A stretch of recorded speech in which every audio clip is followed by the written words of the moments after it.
I can't be your girlfriend now. So sorry. The girlfriend decline was... Harold Fletcher never thought he'd wind up on a TLC show, especially not one sent halfway around the world. But at 45, after a decade of lonely evenings with takeout pizza and golden retriever Toby resting at his feet, Harold decided it was time to take a chance.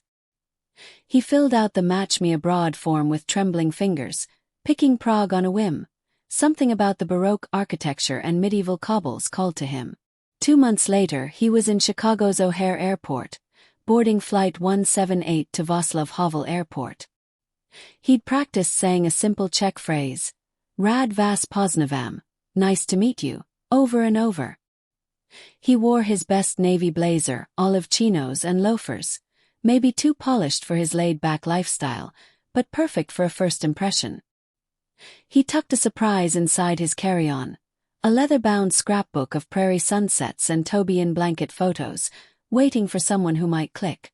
Prague greeted him with a misty April morning that smelled faintly of fresh pastries and old stone. He stepped from the airport shuttle into the narrow old town streets, camera swinging from his neck. Each corner revealed onion dome roofs, pastel facades streaked with centuries, and the occasional busking violinist. He checked into a family-run pension near the astronomical clock, waved as the owner offered homemade apricot jam, and collapsed into a floral quilt. His phone buzzed. Hi Harold. Your first date is tomorrow evening with Petra. We think you two might connect. Harold gulped. Petra. Not soulmate in Singapore. But maybe. Harold's first date with Petra started at Carlin's trendy cafe district.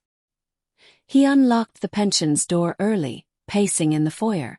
She showed up in a mustard coat, russet hair in loose waves, eyes like autumn leaves. He greeted her with heartfelt, Rád vás poznávám. She giggled, replied in English, Nice to meet you too, Harold. They wandered across the Vltava, snapping photos below Prague Castle. Harold learned she was a sustainable fashion designer launching her own brand.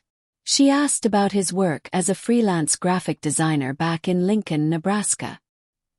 He pointed at a street food stand selling klobasa. Sausages, have you? Petra laughed. Klobasa with mustard is not a bad place to start. Tasting the meat wrapped in bun, Harold winced at the spicy mustard. Petra laughed so hard she invited him to her favorite craft beer bar. They bonded over caramel IPA and a shared love for indie music. He liked how she spoke honestly, about her dreams, her fear of failure, her love of Czech composers. At the end, they strolled Old Town Square. He suggested, nervously, Would you like to see live music tomorrow? Her eyes glowed. I'd love to. He walked her home under gas lamp glow, feeling something uncoiling inside him. Maybe it was hope.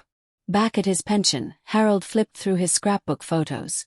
Toby in a cowboy hat, fields of golden corn, dusty barns glowing with sunset light.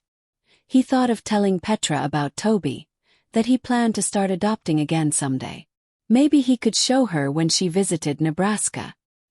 He wrote in his journal, Petra laughs when she drinks craft beer. The way she tilts her head when she's thinking, it's like a blossom turning towards sun. I might be falling, but what does that even mean, falling halfway across the world? He drifted off to sleep hearing the faint church bells chiming from the old town square. Their second date was in the cavernous St. Nicholas Church. Inside, an organist played Bach.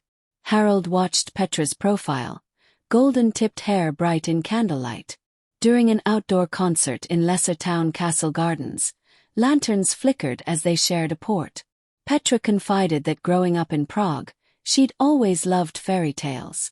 I believed in magic until my teens, she said.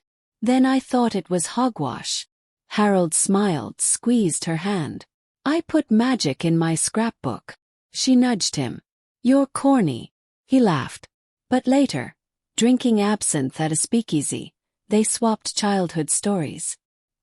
He told her about growing up Midwesterns, harvesting pumpkins, picking raspberries with his mother. Tears caught in his throat when he talked about his dad. She brushed his cheek. You're brave. He leaned in, surprised they were kissing before the first date was over. Surprised how right it felt.